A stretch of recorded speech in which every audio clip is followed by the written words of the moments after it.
National highways ఏ రాష్ట్రమైనా ఏ దేశమైనా infrastructure development బాగా చేస్తేనే ఆ దేశం ఆ రాష్ట్రం పురోగమిస్తుందని చెప్పి భావించి వారు స్వతంత్రం వచ్చినప్పటి నుంచి 2014 వరకు నేషనల్ హైవేస్ కేవలం 2550 కిలోమీటర్లు మాత్రమే ఉండేది.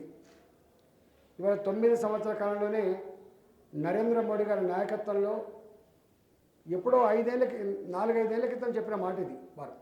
అంటే ఆనాడే 2500 కిలోమీటర్ల నేషనల్ హైవేస్ నిర్మించుకొని ఇవాళ రికార్డు సృష్టించినటువంటిది ఈ తెలంగాణ కొత్త రాష్ట్రం అని చెప్పాడు.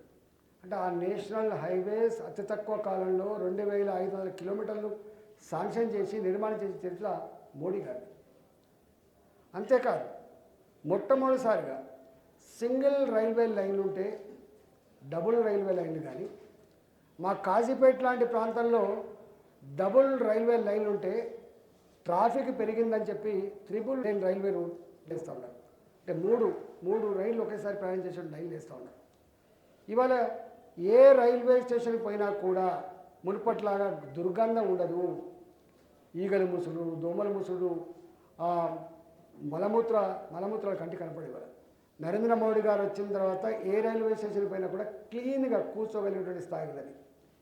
అంతేకాదు సికింద్రాబాద్ రైల్వే స్టేషన్ కావచ్చు, కాజీపేట రైల్వే మోడరేషన్ కావచ్చు, ఇతర రైల్వే స్టేషన్ కావచ్చు, వేల కోట్ల రూపాయలు రైల్వే లైన్ల కోసం కావచ్చు, రైల్వే స్టేషన్ల కోసం కావచ్చు నిర్మాణం చేసి తెలంగాణ అభివృద్ధిలో భాగం పంచుకున్న వ్యక్తి నరేంద్ర మోడీ గారు.